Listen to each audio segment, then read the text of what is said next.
Hi. Hi. Hi. Hello. I'm curious about Building open, authentic, loving relationship. I'm curious about jealousy. I'm curious about polyamory. Does it just mean that you're fucking all the time? How can I tell my parents that my partner is already married? I'm curious about How do you know when you're too busy to have another relationship? I'm curious about dominant and subordinate relationships. I'm curious about sexual health. How can relationships evolve with people as they grow and change?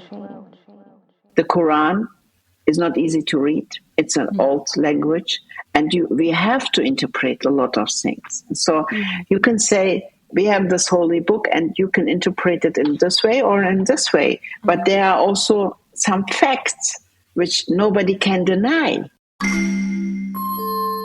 Welcome to the Curious Fox podcast, for those challenging the status quo in love, sex, and relationships.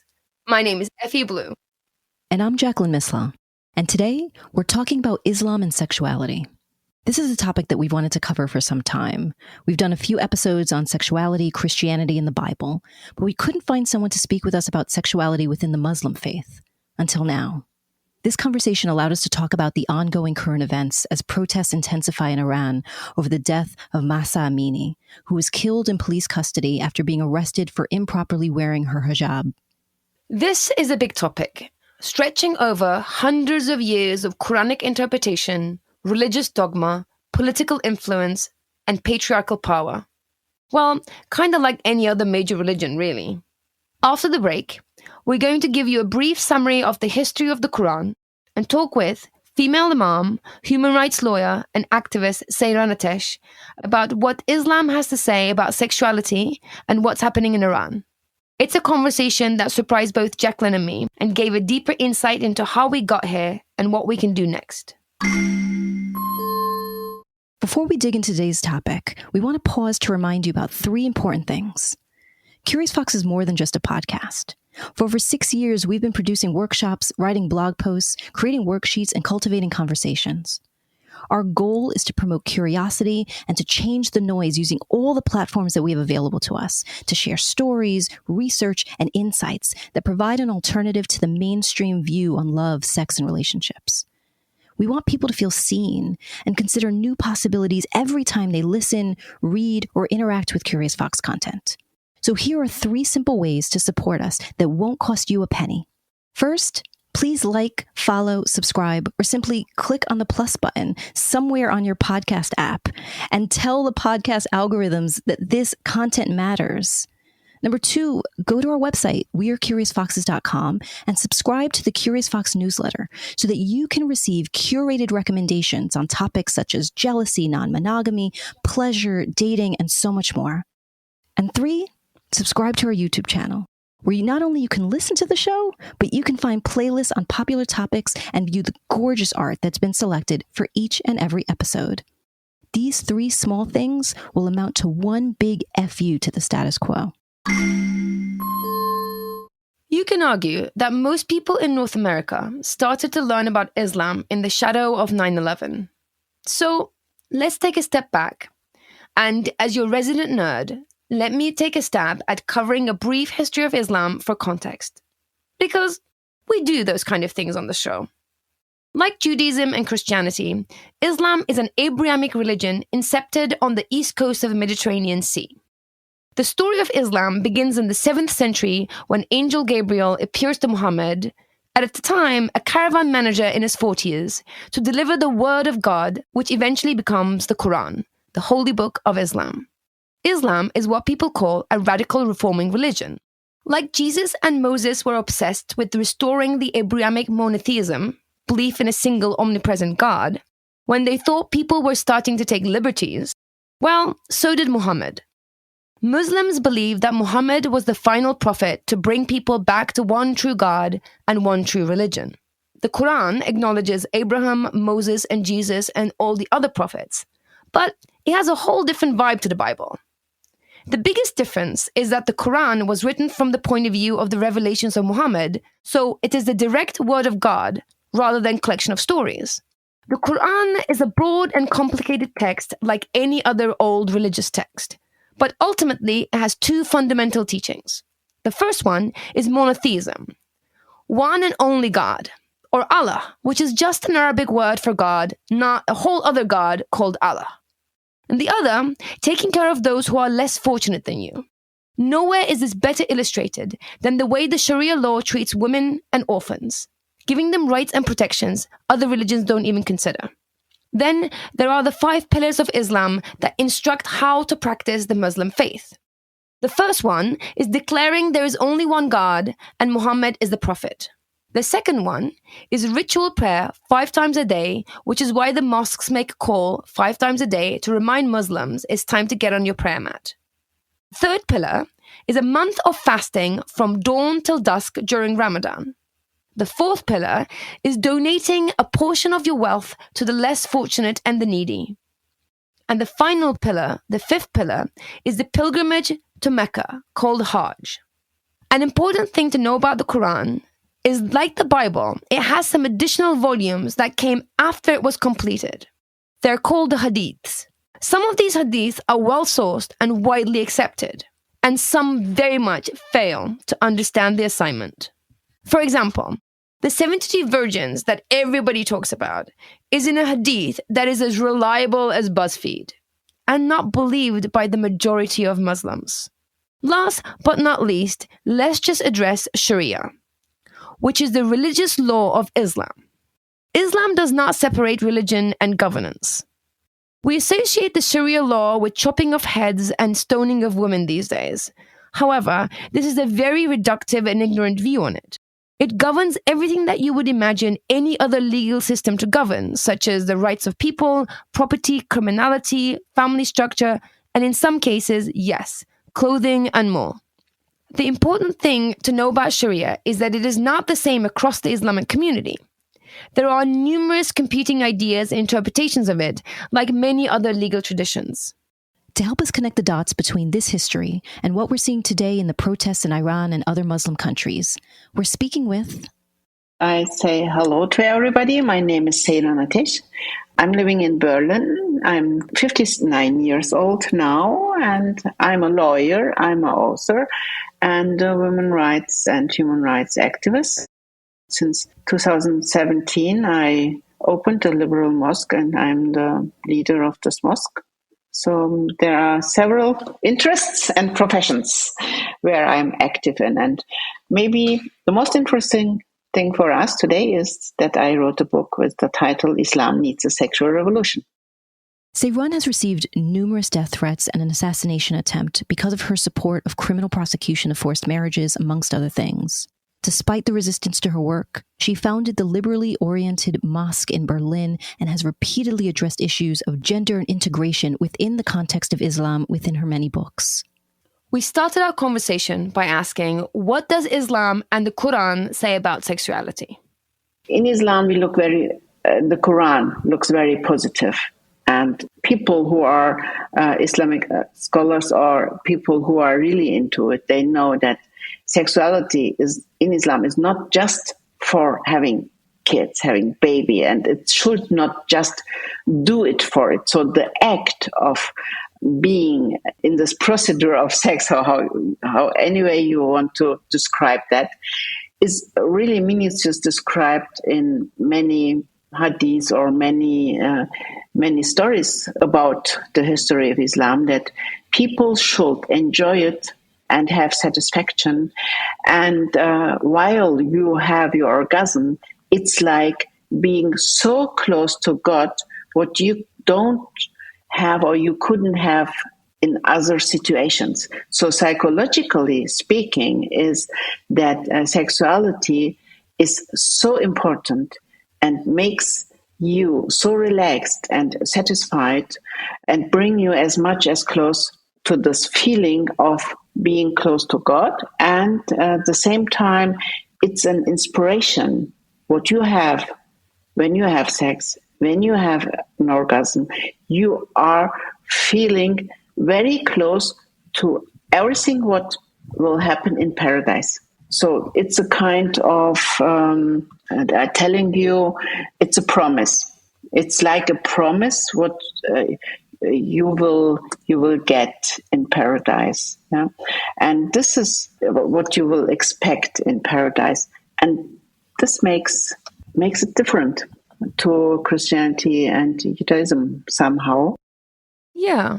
What I'm hearing you say is that in contrast to the other two Abrahamic religions, Judaism and Christianity, Islam embraces sexuality for pleasure, refers to the act of sex as heavenly, and orgasms as godly. This was in itself a sexual revolution by the 7th century standards. And another very important point is that in Islam, not just the man should have satisfaction. The man has to look for satisfaction also for the woman. The woman has the right to be satisfied. And maybe you heard about the Sharia anyway, but when it comes to family law inside the Sharia, maybe you heard that women don't have the right to ask for divorce, that they are not allowed to go to court and to request for divorce, but they are allowed by Sharia law if the man cannot satisfy his wife. This is the first reason why a woman has the right to go to court and say, this man is impotent. He cannot satisfy me.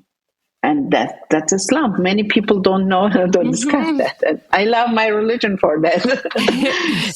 That's actually radical. That's super radical. Yeah, that's different. On the other hand, it sounds like Islam is similar to other religions in that it promotes sex only within wedlock. Can you speak to marriage in Islam? In Islam, you should have sex just when you are married, when you have nikah.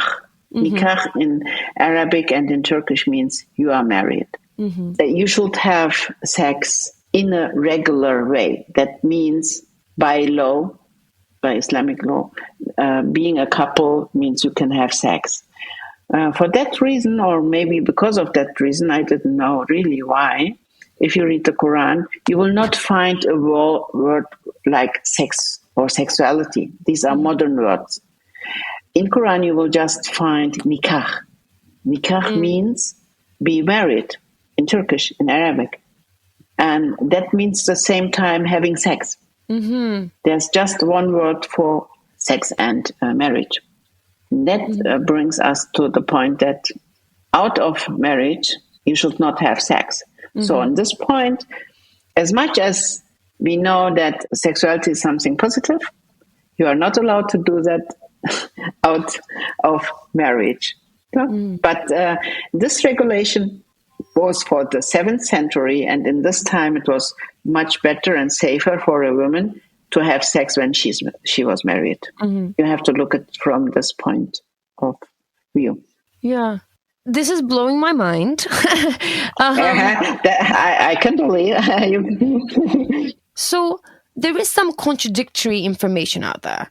Some talk about hadiths where it is said that a woman should always be willing to have sex with her husband regardless of what she's doing. Cooking in the kitchen, riding a camel. Essentially, if you say no to your husband, you'll go to hell. So those hadiths, they grow after the Prophet died in a way and spread in a way very, very negatively how the Prophet never ever practiced sex. So while he was living, and short time after he died, the situation was much better for the whole community than afterwards. Afterwards, a lot of things changed because of the fight of power. So the follow-up caliph, they fighted a lot against each other because they want to be the leader of the whole Muslim community, the congregation, and they fight for the leadership, and also changed a lot of things when it comes to women's rights very negatively. So why we have the situation of sexuality against women so bad right now is more the patriarchy, thinking of the heritage of the Prophet, but not the Prophet himself. I think that's important to underscore that what I hear you saying is there's a distinction between what is written in the Quran and the interpretation. And that interpretation is what many people have an impression on Islam based on the interpretation, but not actually based on what is written in the Quran. Yes, absolutely. And the distinguish is also that you have always to see who's interpreting, who's doing the interpretation, and where the scholars come from, if they are Sunni or Shia, or if they are Alawi. So the different law schools in Islam, they also separated the community. They at the same time they also really separated and interpreted many things in a very crazy way and in a not equal way when it comes to gender. So you speak of Islam while Muhammad is alive and in charge, and then the changes after his death due to a power grab to lead the Muslim community, #patriarchy. Muhammad is not only recognized as the bearer of God's word and the last prophet by the Muslims, but he's also a revered character in history, known for his goodness and trustworthiness. However, what is not widely known is his relationship with his wife, Khadija. Can you speak to this a little? The Prophet himself, who was really a nice guy to his wives, he never beat them, he never was bad to them. So it's curious that this man who lived together with his first wife 25 years, and he was living monogam just with her, and he was younger than she was, 15 years younger than his wife, Khadija. And Khadija, she was part of the rich community in Mecca. She was a businesswoman.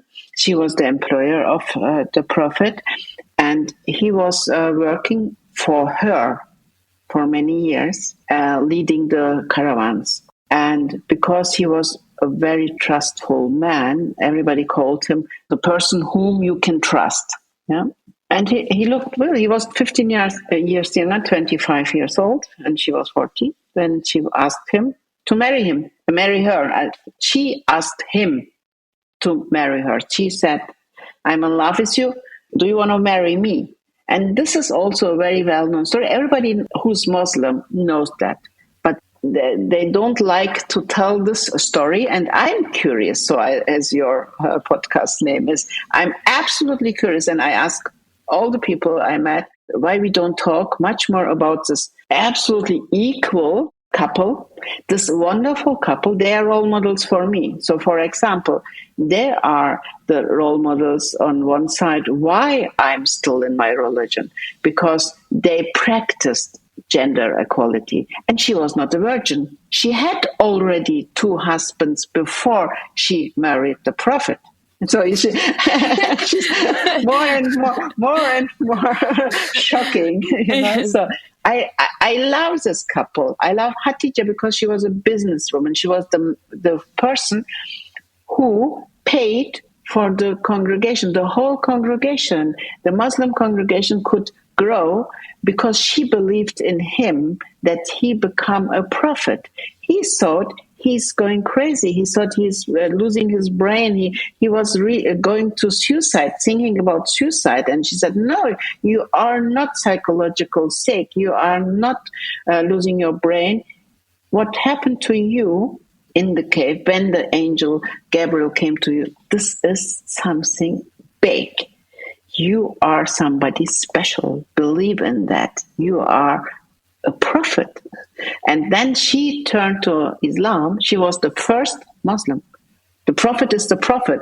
And she, Khadija, was the first Muslim in this world. She said, I believe in you. I believe in this religion. I believe that there's something new. And I will join to this religion where you are the Prophet. So, and this couple, they had just 4 girls, no son. And after she died, he started having several wives.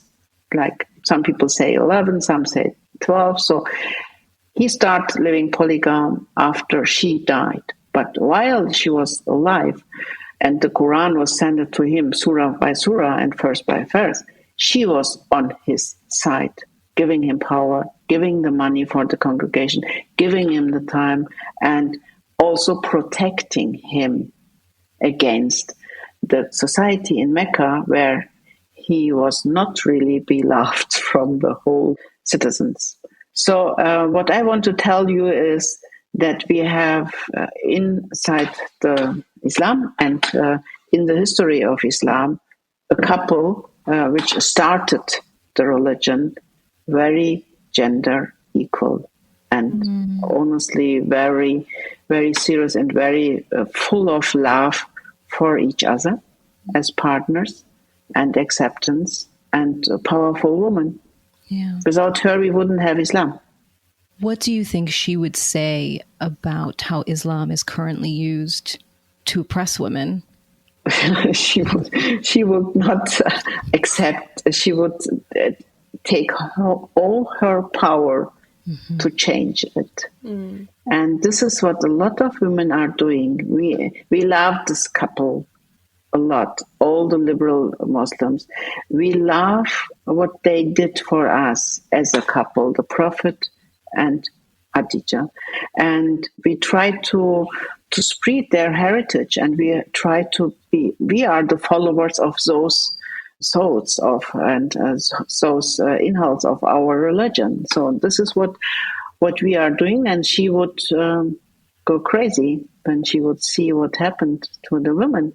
For her, as a businesswoman, to have power to work, to be independent, and to be honest and trustful to each other inside the marriage would be, it was important. So she would go crazy when she would see what happened, especially now in Iran and other countries where women are not allowed to drive a car or are veiled, are controlled totally, and they are pressed into the houses.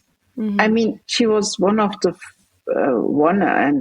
important top 10 persons, independent from her gender. She was one of the most important persons, human beings in Mecca.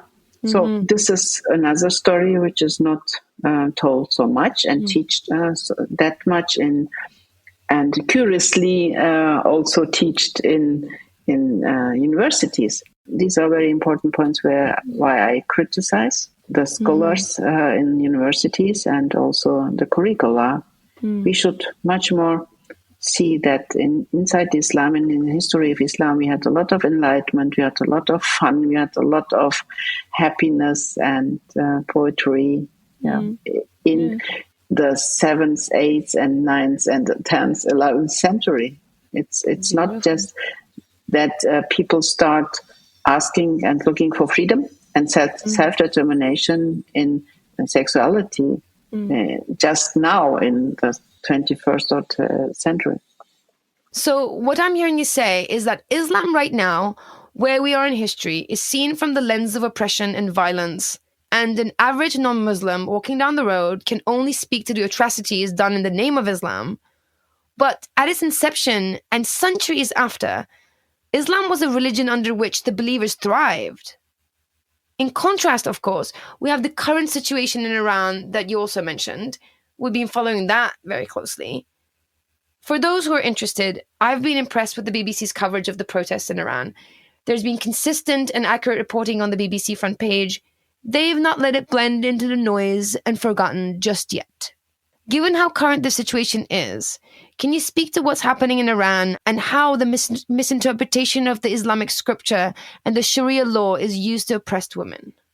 I mean, when we talk about misinterpretation, so our opponents would say you are misinterpreting the situation. So this is sometimes really difficult to use those words. But on the other side, it is like it is that the Quran is not easy to read. It's an old language, and we have to interpret a lot of things. So you can say, we have this holy book and you can interpret it in this way or in this way. But there are also some facts which nobody can deny.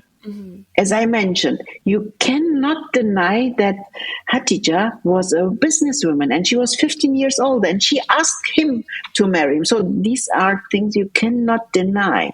So starting from this point, we have a religion which is much more gender equal, much more human rights and universal concentrated. So why in Iran now people think they have to cover by forcing women and they have to forbid women many rights what they give to man. So how it comes that beginning from this couple, from this prophet who never ever treated women like that, societies by law are treating women so bad. So the answer is that it's about patriarchy and it's just about hate against women, and it's about power. You can have power just if you control others. You can have power by money, but you can, in politics speaking, you can just have power if you control other people. And to control the body is the easiest way. And to control the body by morality and, they call this modesty, they call it modesty. So I think it's not modesty, it's abusing the society. So controlling through modesty and morality and belief and the faith is so easy for those authorities. Therefore, after the Prophet died, the Caliph, they started fighting against each other and killed each other, who's now to decide who's now the leader of the community. And then what happened is that the men who came later, after all the men coming after the Prophet died, all of them were just really how you can say chok basit, very simple, yeah, just as simple human beings who are just looking for power. Very, very simple thing. And for power in controlling the society and money. So at the end, if you have too much people discussing power, you cannot control them that much. And if you put half of the population inside the house, you just have to discuss the rest with the same gender. It's easier. Mm-hmm. So women are curious, women are strange. So put the women in the house and you have to control them because they should clean the house, they should get the babies, they should grow up the kids. So it's very easy in this patriarchal system to say, so whom we should put in the house and who should have power and who not. So patriarchal thinking, it's very easy. We have to control the women. We have to put them in the house.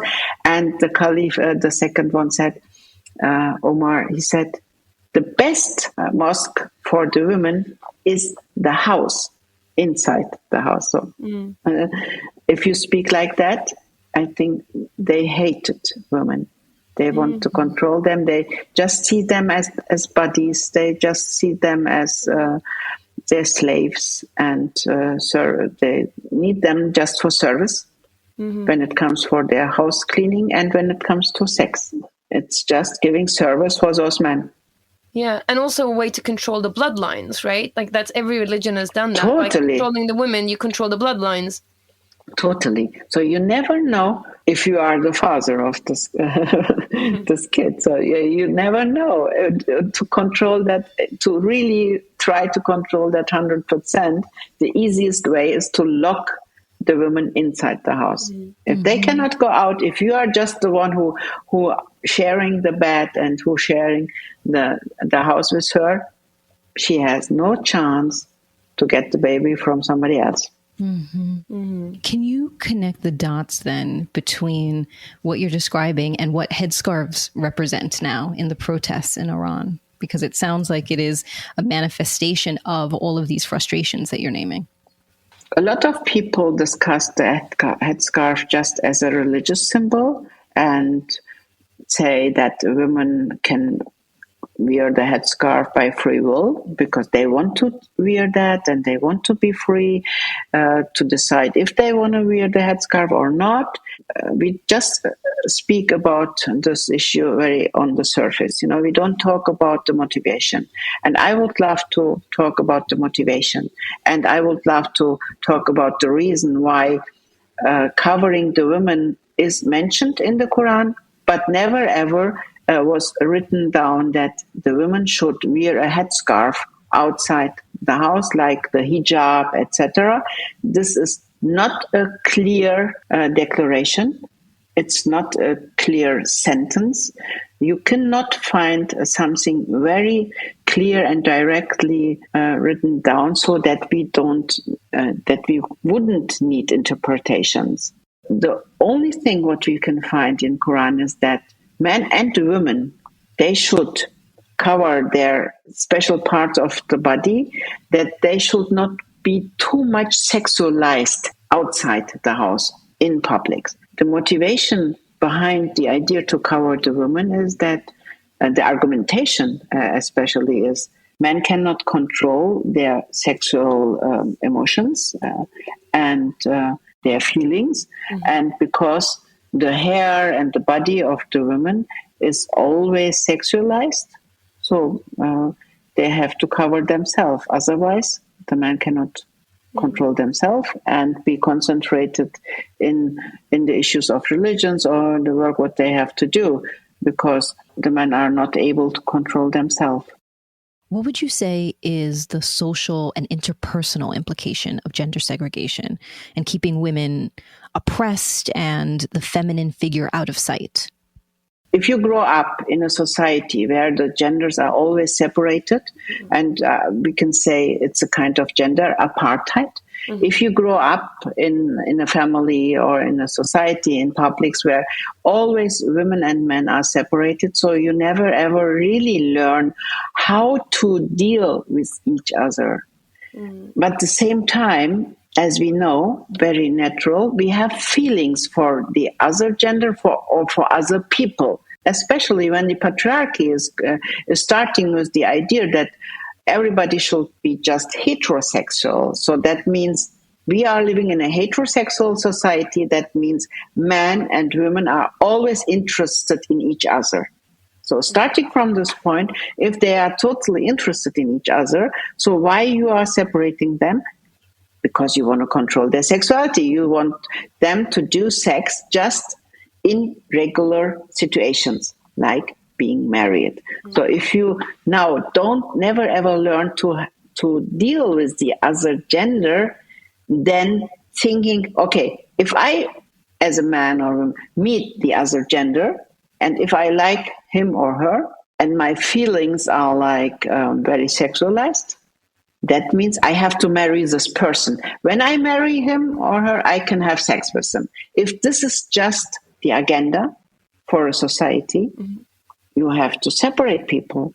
And you cannot talk with those people who think that men and women always want to have sex with each other when they meet, because they were controlled all the time. You cannot argue that it's possible to be, as a man or woman, alone with the other person in this room and don't want to have sex. So the motivation, if you say not everybody wants to have sex with everybody if they are in the room, so this is something what they cannot imagine, because they learned from the very early point in their life that men and women always want to have sex together.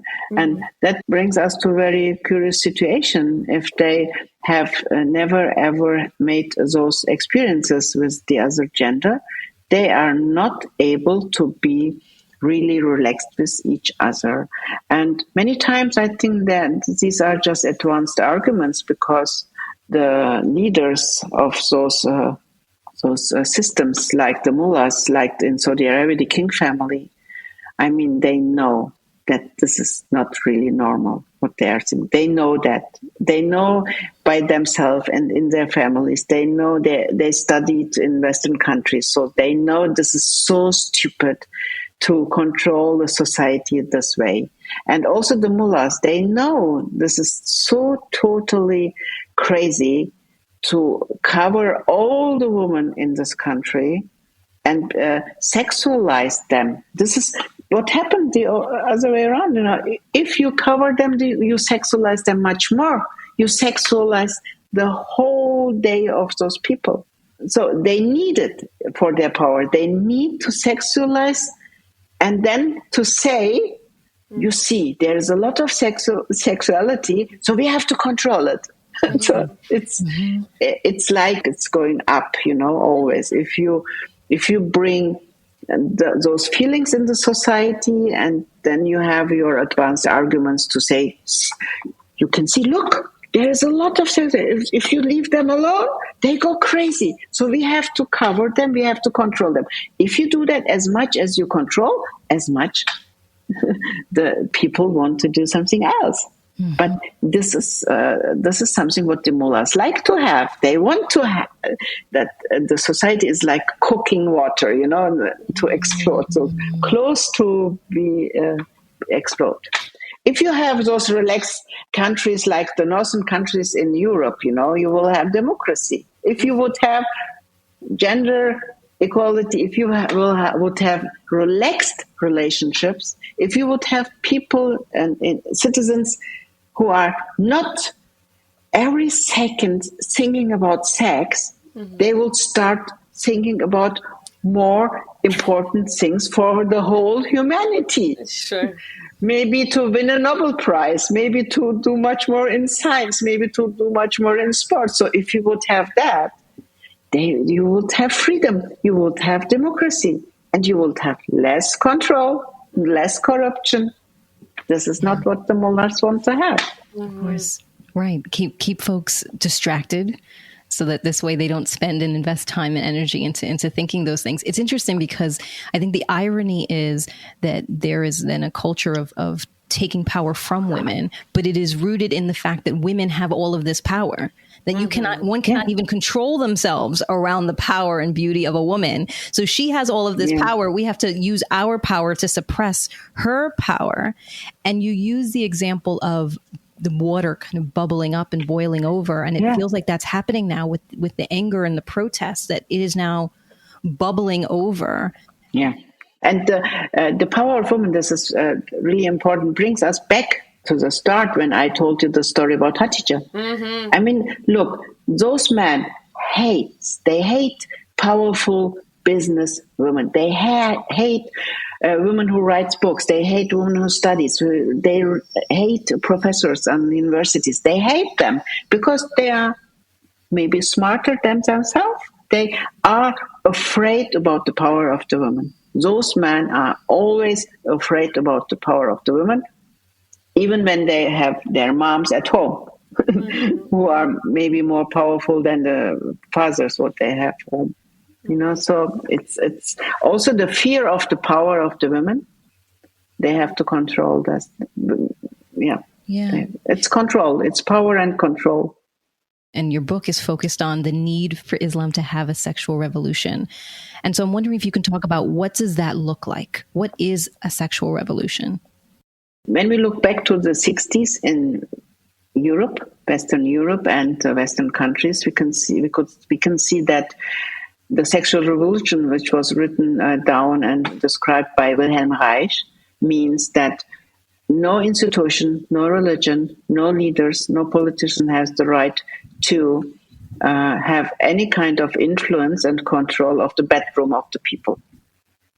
So this is very private. Nobody has the right to judge you. Nobody has the right to control and say how and with whom and when you have to have sex and when you want to have sex, and be a part of this very private and intimate needs what people have.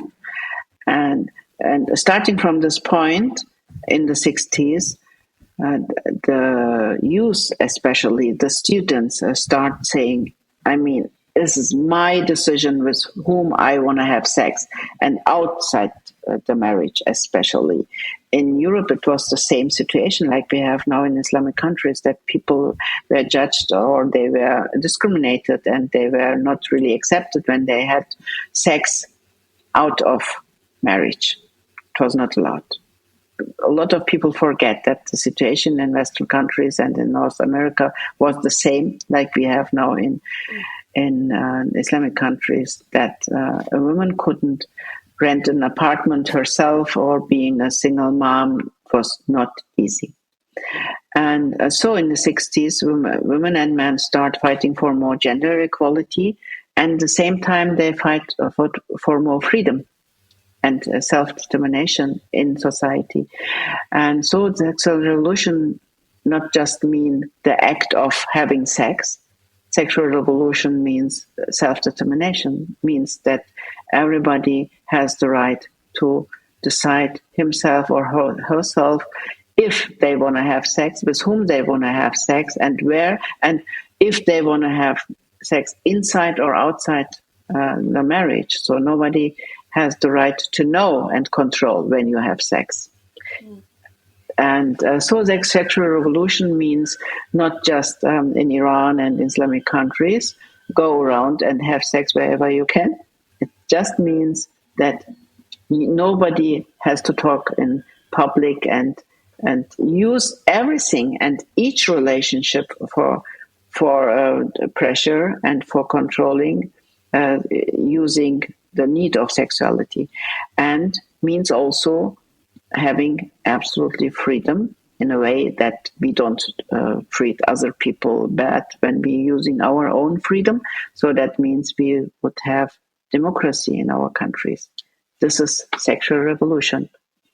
So what I'm hearing you say is that the idea of a sexual revolution is not about promoting promiscuity, but promoting self-determination, starting with the freedom to choose who you have sex with. I think one of the ways in which you are practicing that, for example, is in your mosque, where you invite LGBTQ folks to come into community within the mosque.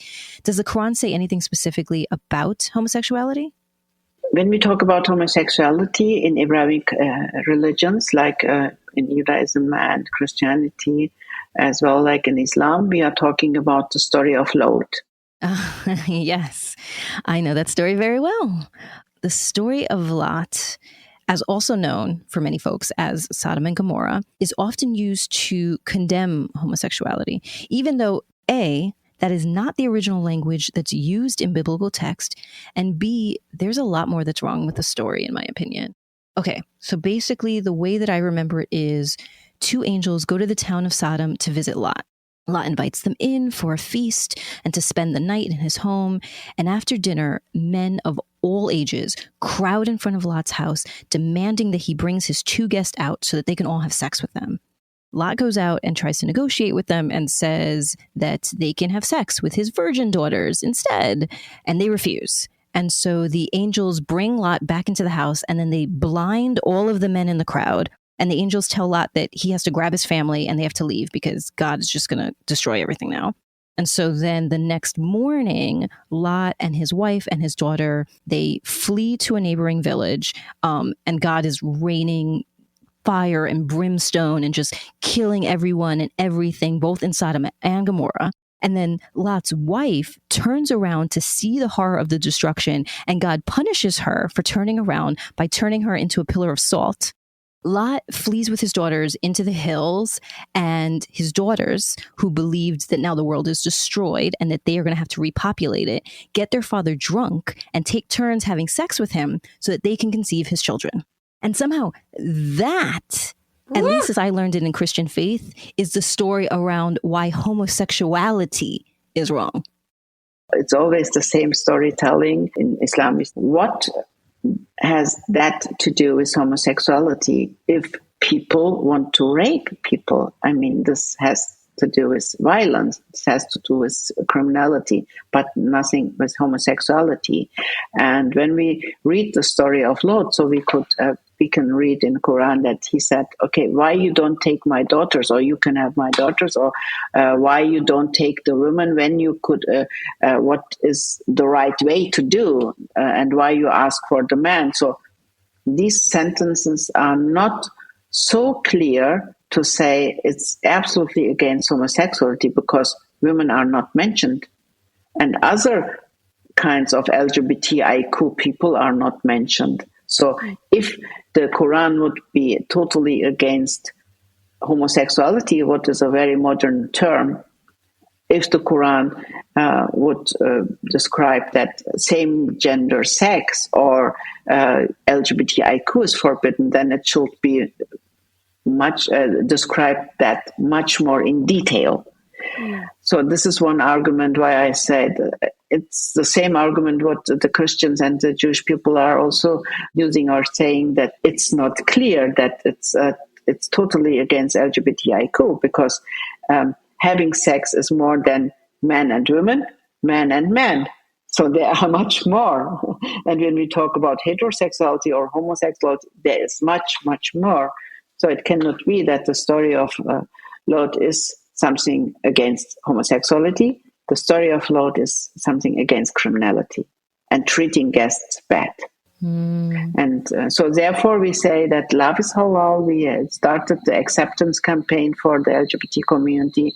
And why I opened the mosque is that men and women can pray together in the mosque and then come back to the situation that everything is sexualized. Even in our mosque, when men and women pray together, people judge us for doing that. They interpret that the man who pray very close to a woman cannot control himself, having sexual fantasies, and cannot concentrate in his prayer because a woman is so close to him. And my argument is, you are so pure people, is your psychology so bad, and are you so sick in your mind that even in a mosque where you should be in a very spiritual mood, so if you don't control yourself in such a place, so what's wrong with you? Not with the other one, not with the woman close to you. This is really sad that we have the situation that those men always talk about women as objects which are always giving them sexual feelings. This is not acceptable, and this is something what the whole women movements fought for centuries. Don't see us just as objects, sexual objects. What you've just is really resonates with me, that if you can't pray with the woman near you, it's not about women, it's about your faith. There's something is wrong with your faith, not the woman standing next to you. I think that's worth examining. If you can't control yourself, even in the mosque, when you're in a spiritual place, when you're praying, that you're just so distracted by the woman next to you, you need to examine your faith, not sexuality as a whole, Totally. So if you pray in this moment, you should concentrate to yourself and to your relationship in this moment. That means it's a very, very concentrated situation, and it's a kind of meditation that you are not influenced and disturbed by any voice and any behaving and nothing else. And this is what I told those people. If you discuss with me the right way to be a Muslim, so how you pray, in my opinion, is wrong when you discuss with me that I'm doing something wrong. Because if we pray, we look down to our feet. So we are not allowed to look around. Mm-hmm. So you should be so concentrated and be in meditation that you forget everything else around you should go away. So how it comes that you still look to a woman and her back? Why the voice of a woman influence you in this moment where you should be in such a bubble? I love this situation, being in the bubble. It's like yoga, meditation.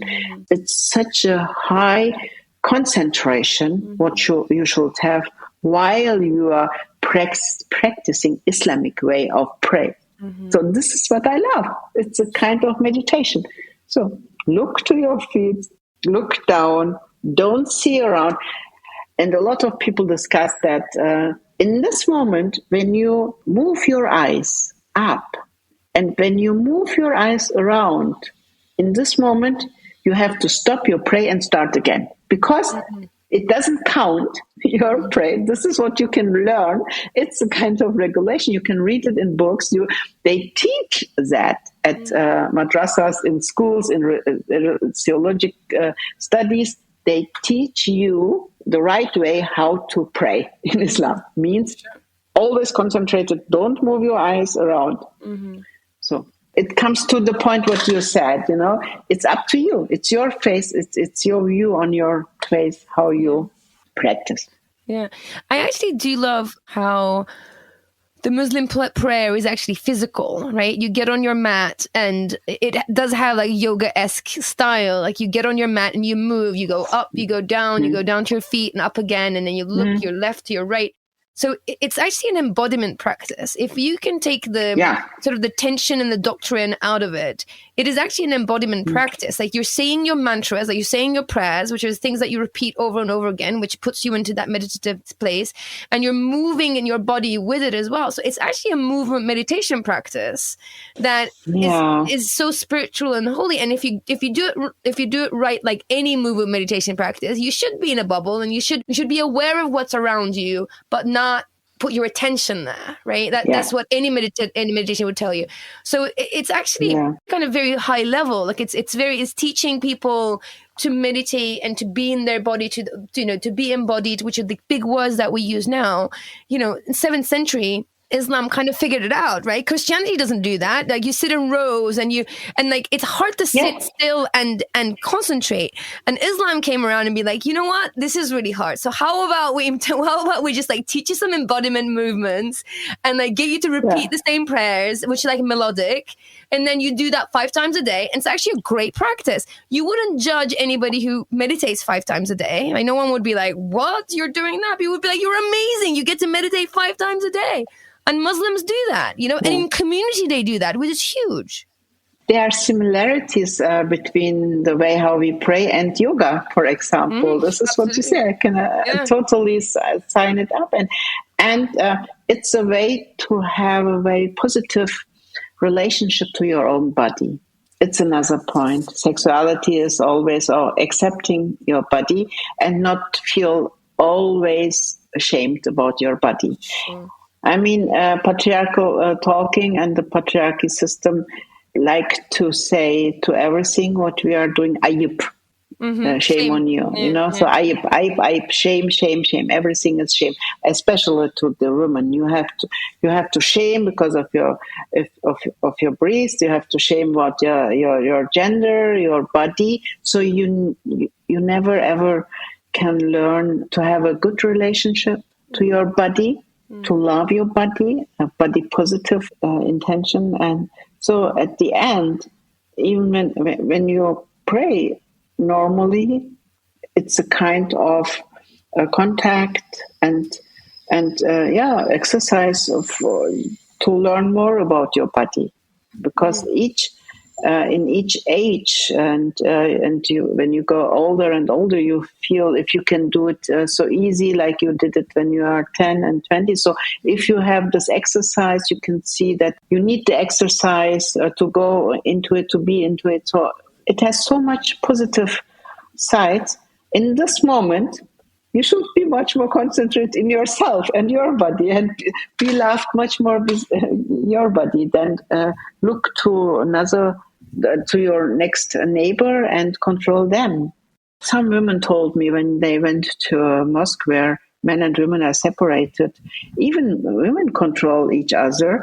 They said that one woman close to them, they start controlling them how they wear their headscarf and really touching them and saying, please control your headscarf and do it in a proper way. I mean, sorry, I'm here in the mosque. There are just women around me. And why you are disturbed by some little pieces of my hair in the mosque? I mean, there are no men, and we are here to pray for yourself and let me pray my way.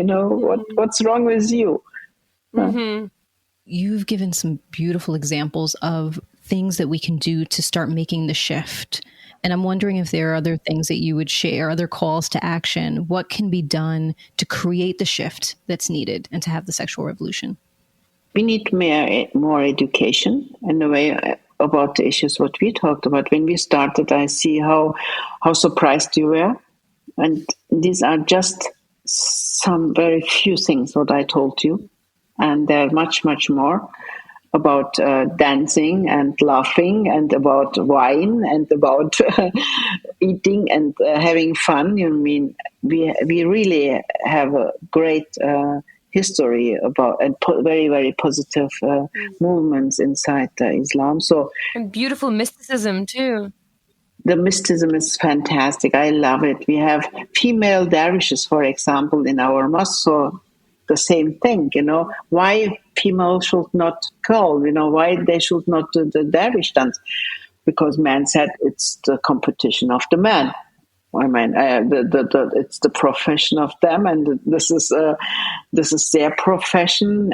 But we have the same possibilities and abilities, and why we are not allowed to do what we want to do. So, I mean, I have my own borders. Maybe I cannot fly to the moon, but I can write books and I can be a lawyer. So I'm sorry, everybody should look to his ability, not to the gender. So, and it's not because of the gender. So we have female dervishes. And what we try to do in our mosque is for the next generation, please have much more self-consciousness, be much more with yourself.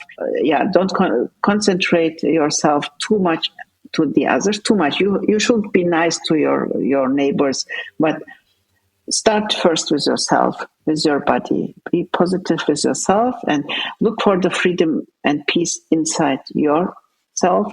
And if you are very peaceful with yourself, so you can be peaceful with others. And this is what we want to teach. This is what we are teaching and talking about. And that should be taught much more. For that reason, I start an education institution, and I'm dreaming, and my next vision is to have a university for universal rights and for universal scholars. And so knowledge is very important. And to discuss and spread all this knowledge. And at the end, we are just little human beings being here on this earth for just very, very little small time. So why we are concentrated so much in other people's sexuality? I mean. If you want to learn more about Seyran Ateş, you can visit her website, seyranatesh.de. Find her on Instagram, SeyranAtesh_official, and watch her documentary, Seyran Ateş, Sex, Revolution, and Islam. If you enjoyed this episode and want to have conversations with other Foxy listeners, then head to our Facebook group, We Are Curious Foxes. We've been updating our website to make it easier for you to find the blog posts and resources that you're curious about. So if you go to our website, wearecuriousfoxes.com, you'll find those blog posts and reading lists and past episodes and a lot more. To support the show and continue to indulge your curiosity, join us on Patreon at We Are Curious Foxes, where you can find mini episodes, podcast extras that couldn't make it to the show, and over 50 videos from educator-led workshops. If you have found this episode funny, interesting, engaging, helpful, please share our podcast with a friend, quickly rate the show, leave a comment, and subscribe on Apple Podcast or follow us on Spotify and Stitcher. This will only take a few seconds of your time and it will make a big impact for us. We've also added our content onto YouTube. You can find us on YouTube and subscribe. And not only can you listen to the shows, but you can look at the gorgeous artwork that was chosen for each episode. And finally, let us know that you're listening by sharing a comment, a story, or question. You can email us and send us a voice memo at listening@wearecuriousfoxes.com, or you can record a question for the show by calling 646-450-9079. This episode is produced by Effy Blue and Jacqueline Missler, with help from Yağmur Erkişi. Our editor is Nina Pollock, in whom we have unshakable faith. Our intro music is composed by Dev Saha. We are so grateful for their work, and we're grateful to you for listening. As always, stay curious, friends. Welcome, friends. I'm sorry. It's not even funny. Too grounded. It's my improv skills. Okay. Wow. Ooh. Wow. That was something right there. That was a big lift. Yeah. Heavy, big lift. Curious Fox podcast is not and will never be the final word on any topic.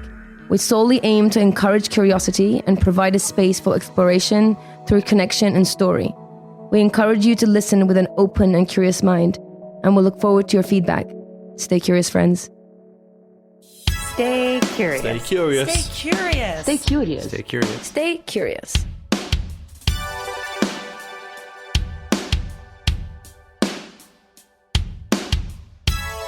Stay curious.